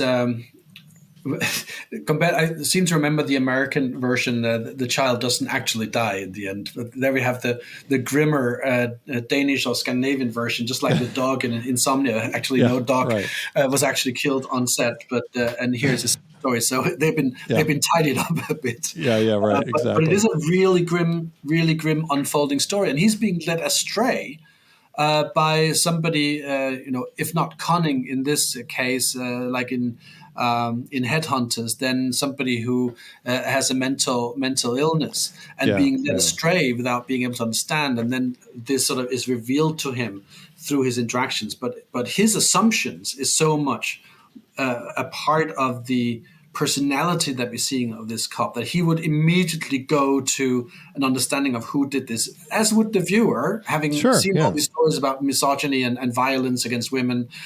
We will immediately see this story We've been watching all this Nordic Noir. We already know what to expect. and we are being fooled again, which is nice to see that Nordic Noir is still surprising. You still have finding ways to tell a story that plays with conventions and can surprise the viewers. But again, it is a story where we see the makeup of this policeman as not wholly, he's not a really nice guy, right? I mean, he's short-tempered. Something has happened to him. He's violent. He jumps to conclusions. He's taking charge on things he shouldn't take charge on, and he puts people in dangerous situations without understanding them fully. So in that sense, he's probably also a relatable character, right? He's not a super cop who can sort of read minds and find traces. He's being exposed to the story as his own, just like a reader would. Right. Well, and as we've been discussing, like, he is somebody who over the course of the story is recognizing elements within himself, and actually we see make some changes as he ends up having that conversation later with his partner saying, you know what, just don't lie for me, just tell the truth. And we're getting a sense he's grown, and we don't know what the results are. It's unclear what's going to happen as he walks out the door at the end, but that at least we know that internally, like, he has flipped a switch and things have changed. Yeah, that seems to be the case. Very different from Insomnia in that sense. There is the possibility of somebody coming to terms with their own guilt and taking some sort of responsibility. Though he's asking his partner not to testify, to just speak what he wants and to say the truth as he sees it. But he's also put his partner in a very, very difficult situation. Right. He's not going to get out of that. No. So it's hard to see where it ends. But all good crime movies ends with some openings, and a lot of the Nordic Noir stories they end up with asking more questions and keeping more possibilities open than actually closing them down. They're quite untidy. And the big long novel series are a good example of this. The Van Lander stories, the Sjöwall and Wahlöö stories. They do keep lots of doors open to possibilities, which I think increases audience participation in interesting ways. Yeah, right, absolutely. Well, we're going to take a quick break. We'll be back in a minute, and then we will discuss more about Nordic Noir's impact and its legacy. All right, so we've talked through a bunch of films. We've talked about kind of like where Nordic Noir came from and everything, but and we've talked a little bit about its global recognition in cinema, international film, TV, and its popularity. But like beyond that, I mean, do you see it growing, like, with its cultural impact that it's been having within the Scandinavian countries, but also like how the rest of the world is like perceiving the Scandinavian countries? Yeah, those are big questions. I think on the one hand, you can see that in terms of the productions of visual and audiovisual storytelling in Scandinavia, that is a huge business now, and it's a business that is internationalized. So a lot of the film and television productions that we're seeing over the last 10 years have become increasingly international, because they are small markets in the Nordic countries. Of course, they also have an internal market of subtitling and translation between them, but I mean, the market compared to bigger European markets is just minuscule, and for telling these stories in the kind of production values that the ambition is now, you do need to have funding from abroad, and I think a lot of the Scandinavian narratives are funded by ZDF International or German producers or from other countries. So co-production is really big. We've seen a lot of the Danish or Scandinavian actors, filmmakers getting work abroad. Ulrik Thomsen being one of the great ones, of course, to go through many of these, the whole film industry in Denmark and ending up in James Bond movies and what have you. And we talked about Stellan Skarsgård.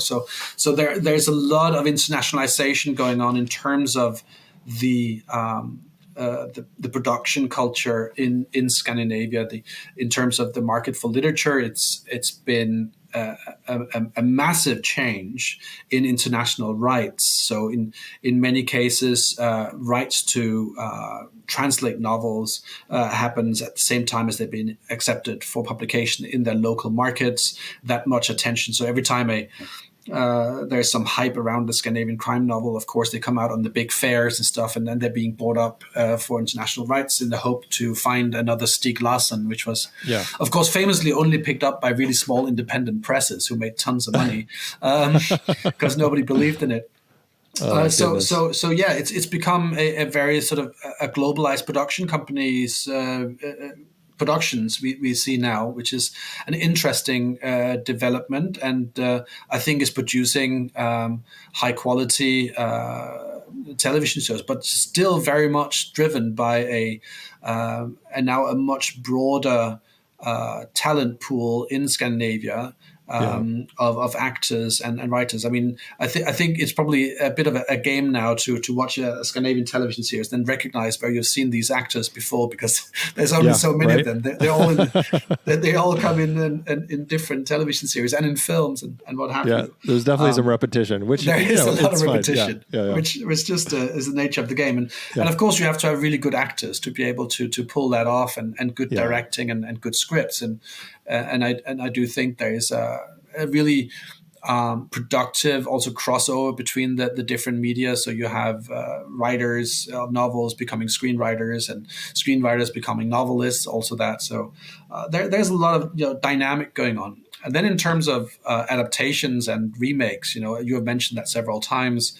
That still seems to be true, that adaptation simply has become the name of the game, particularly in the American markets. And the buying up of formats is something you see. There's a lot of attention on that, so they're making money on it. Yeah, no, absolutely. And I mean, it's interesting that there is even a growing trend.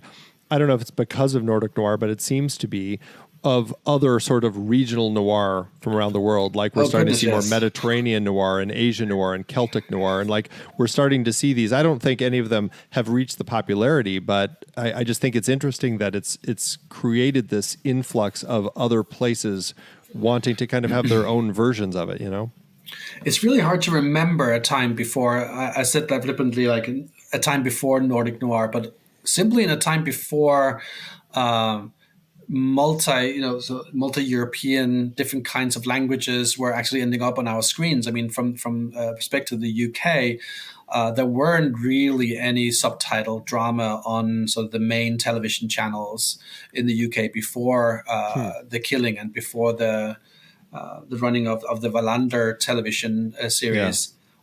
Which is only 2009, around that time.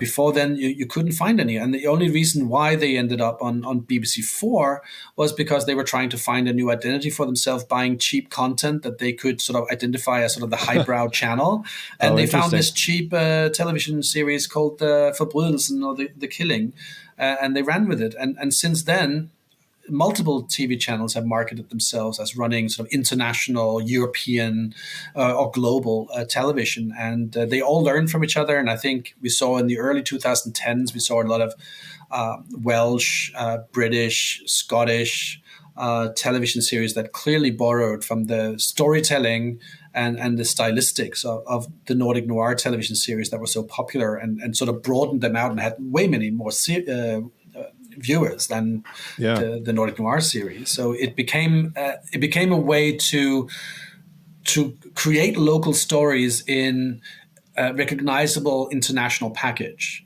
Yeah.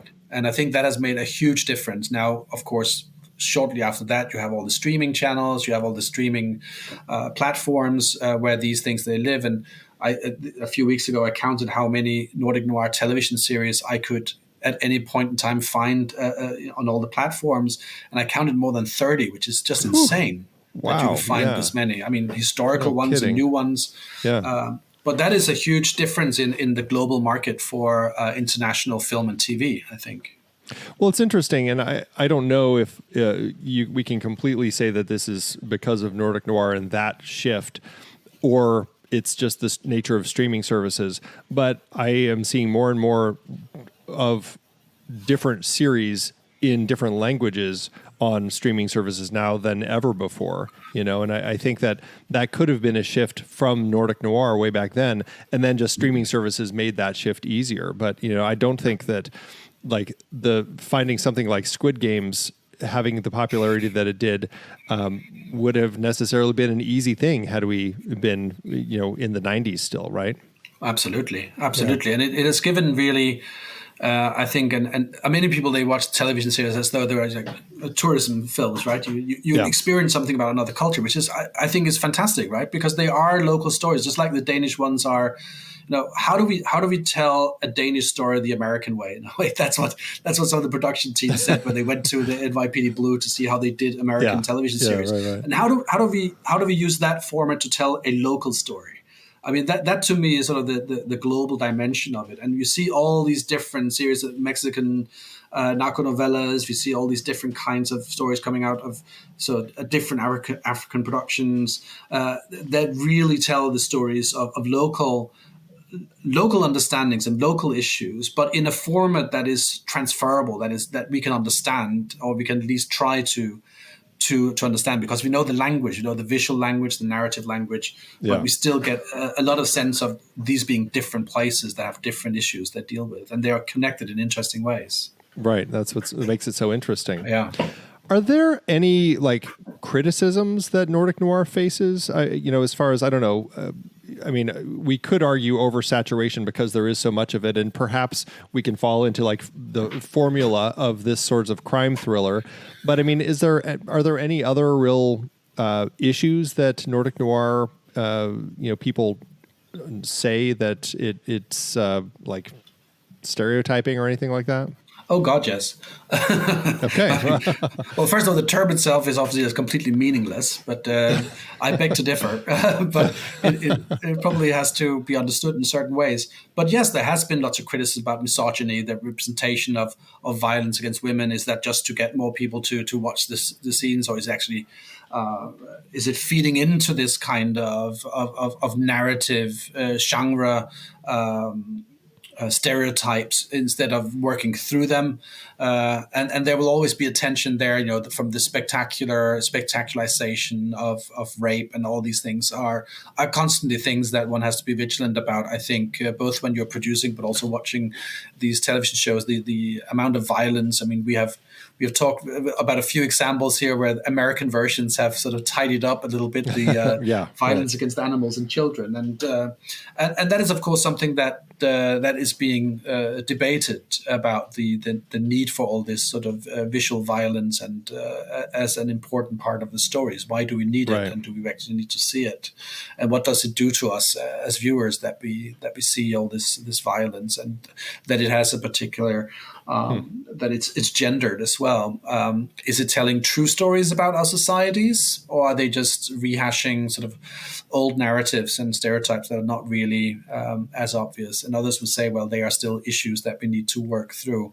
And then, of course, there's been quite a lot criticism about some stories about indigenous people, such as the Sami, indigenous people in Greenland, the Inuit there, and whether crime stories are simply exoticizing those peoples and their cultures in order to tell a story for a majority audience. So that tension will always be there with genre film. I think it's very difficult not to not to have that as part of the consideration when you are still thinking about these stories. I guess I think that's how I mostly like to see them, as trying to work through or present some of the issues there are in society. But of course, there's always the danger that that these stories become sort of exotifications or stereotyping. Yeah.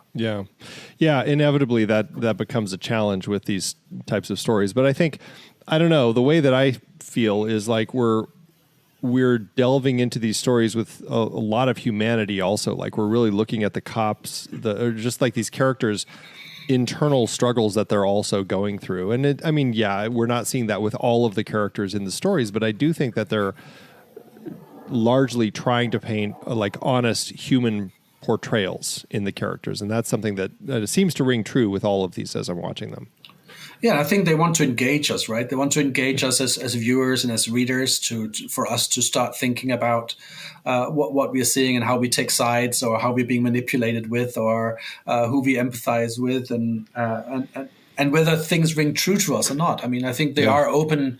It is an open genre. I think most people talk about crime fiction as a very closed genre that's always ending up with sort of the hegemony reestablished and stuff. But I don't think that's the case with Nordic Noir. I think it is the better of the narratives are really open and engaging audiences to take stands. But of course, you can interpret them as closed as some have interpreted Mankel's stories, for instance, as sort of just rehashing the old racist stereotypes that are already there. And academics as well are divided on issues about representation of that. Yeah. Last question, kind of closing things up. What's the future of Nordic Noir? Like, where do you see it going from here?